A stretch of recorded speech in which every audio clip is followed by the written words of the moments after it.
Hello and welcome to this YouTube channel devoted to the design, construction, and operation of my N-scale model railway. In this video, we will take a look at operations on my layout. If you haven't seen the previous videos on the prototype, layout design, or construction, these are also available on this channel. From the outset, one of the goals in building my layout was to be able to replicate the prototype's operations in 1977 as faithfully as possible.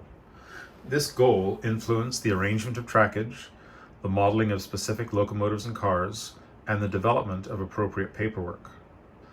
Operations began in July of 2018, following completion of track laying and wiring. Until 2021, a total of 24 operating sessions were held, with crews of 3 to 4 people, including sessions for the Railway Modelers Meet of BC and VanRail in 2019. And then in 2021, the layout was disassembled for its move. A typical operating session covers an 18-hour period on the 6-to-1 fast clock, which lasts 3 hours or more. During this time, we operate the 3 daily yard shifts at Chetwynd, and we run the trains as the prototype did in the 1970s, with models of equipment that was in service at the time. In the 1970s, trains on the Fort St. John and Dawson Creek subdivisions were operated using the manual block system, whereby manual block clearances were issued in order to run a train.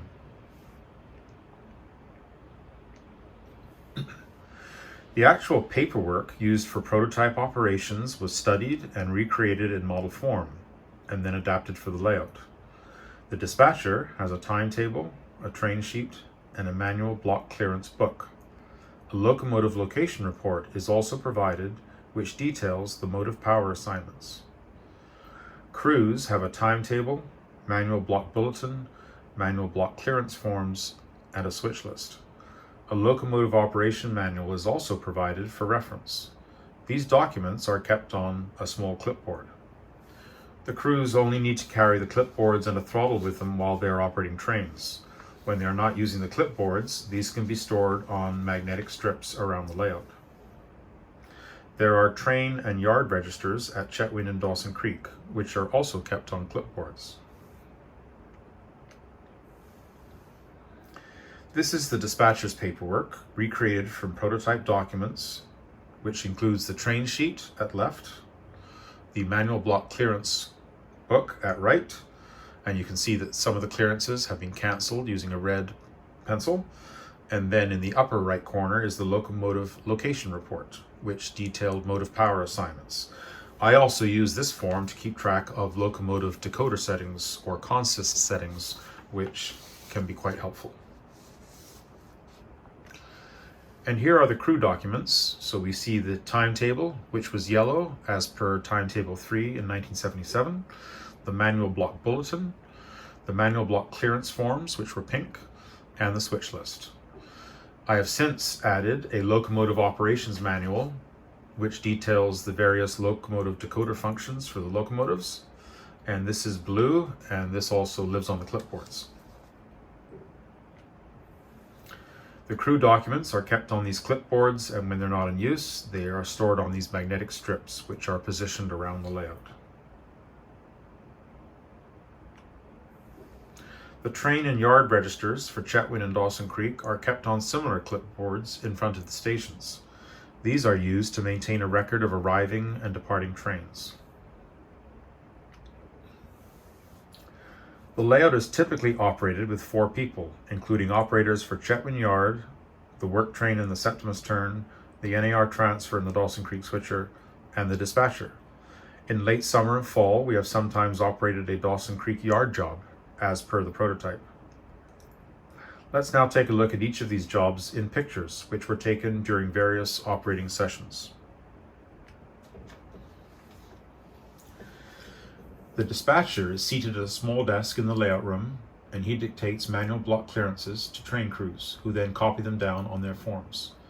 On the prototype, this was done over the radio, as the dispatcher was in North Vancouver and the trains were in northeastern British Columbia.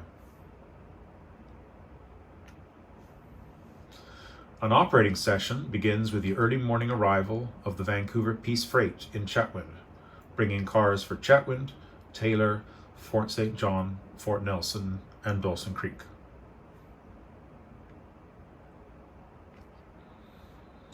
The Chetwynd yard job lasts throughout the session, and it represents the 3 daily yard shifts there.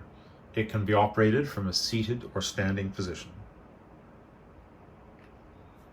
The first task of this yard job is to break up the VP freight and separate the cars according to their destinations.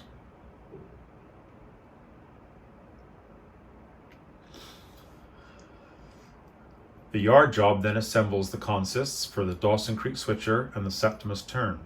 In 1977, train crews at Chetwynd would typically obtain their motive power from the shops and then couple up to their trains.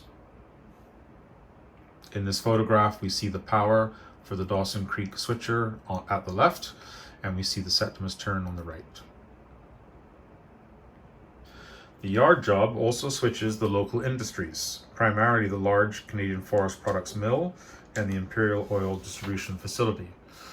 In this photograph, we see 2 bulkhead flat cars with lumber being removed from the mill.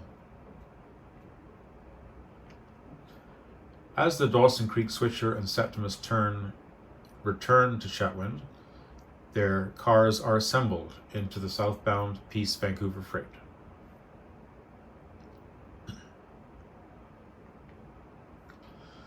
The NAR transfer job represents Northern Alberta Railways Train 51 and 52, which arrived in Dawson Creek from the east and left interchange cars for the BCR.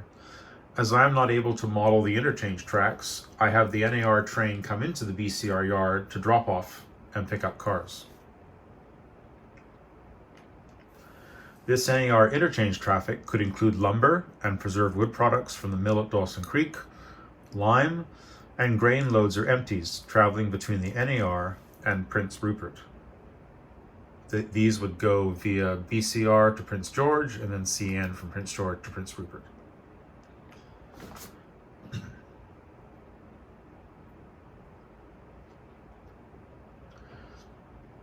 The Dawson Creek switcher operates from Chetwynd to Dawson Creek and return.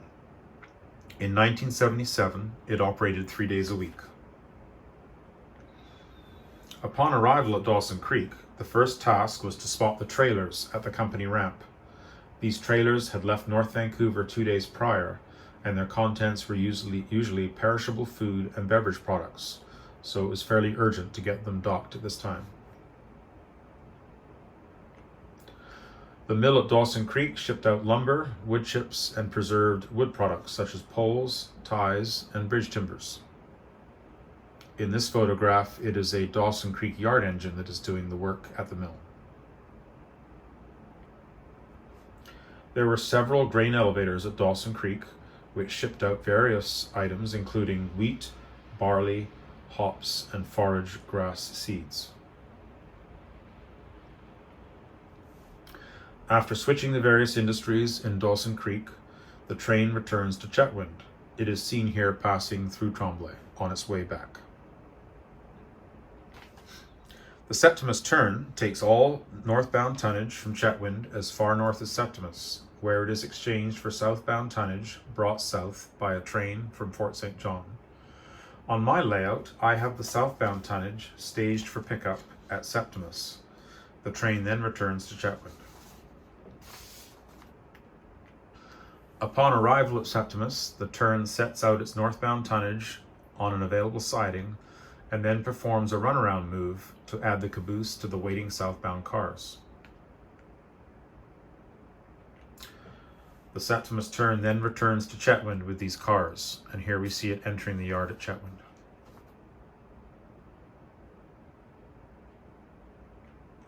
We usually run a work train during a session. These rotate between rail and tie relay, that is dropping new rail and tie along the right-of-way, rail and tie reclaim, where the old rails and ties are picked up, and ballasting. In 1977, work trains were a fairly common sight as the railway sought to upgrade these lines. This work train is operating with machinery and fuel flats for maintaining the right-of-way.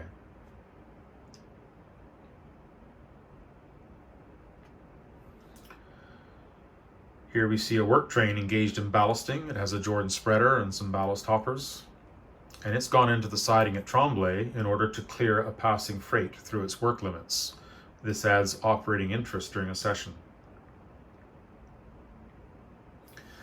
The operating session concludes with departure of the Peace Vancouver freight from Chetwynd, which will take the cars south to Prince George.